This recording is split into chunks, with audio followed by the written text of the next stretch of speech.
be giving you and answering for you. So definitely let us start with the evolution of artificial intelligence. It traces back to the 1950s, where a gentleman called Alan Turing started this whole thing. Alan Turing's test to determine whether a computer can basically think back in 1950. 5 years later, we have this mathematician, John McCarthy, who coined the term artificial intelligence. Now, between the 1950s all the way to the 2000s, there has been quite the progress when it comes to artificial intelligence and some of these computer programs being invented. In 1960s, we had the first natural language processing. Don't worry about those big words. We'll be telling you what they mean, called ELIZA, which was created by MIT student called Joseph Weizenbaum.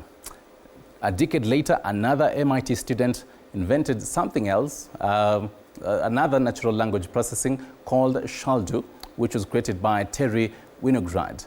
Now, years later again, we did see the rise of expert systems like Dendral and Mycin. We're going to be also telling you what expert systems are. Now, this particular years as well, in 1980s, Japan launches its 5th generation computer project aimed to develop computers with reasoning capabilities. So now that we understand what and how the evolution of AI has been, let's get to understand what is AI. You have had these two words, and later on Patrick Initi is going to be also telling us from where he sits what AI is.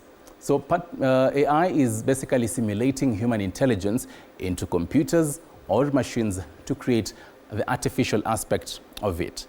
From understanding what AI is, let us also take a look at what are the branches when it comes to AI as well.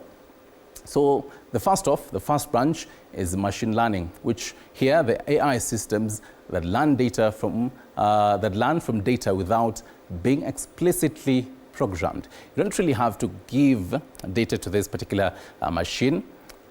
And here are some of these examples. About 3 of them are going to be taking a look at 2, which is supervised as well as unsupervised. So for the supervised, it uses labeled data sets to train algorithms to predict outcomes and recognize patterns. And then now for the unsupervised patterns, it learns from data without human supervision.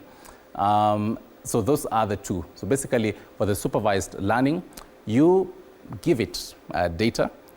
For example, if it is photos of cats, you give it photos of cats, and it is able to tell you what this is. For the unsupervised learning, you don't really have to give it data.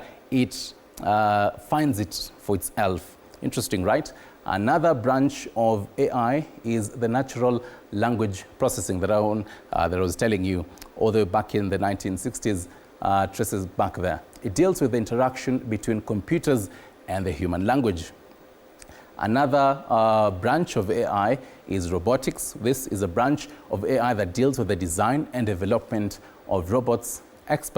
Another branch here is expert systems. The AI is based computer programs designed to mimic the reasoning and decision-making abilities of a human expert. Now, for the expert systems, I'll give you 2 examples. For medical as well as even for financial. For medical, the diagnosis of it, where a doctor is able to diagnose an illness based on what the symptoms that this doctor can see from the patient, right? Now, for the financial explanation of it, where these particular systems are able to predict how you can have investment opportunities, for example, that is based here on the expert systems.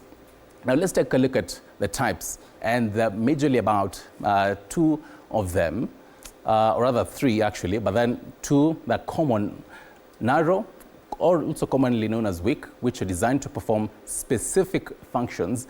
These examples include language translators, virtual assistants, and recommendation engines.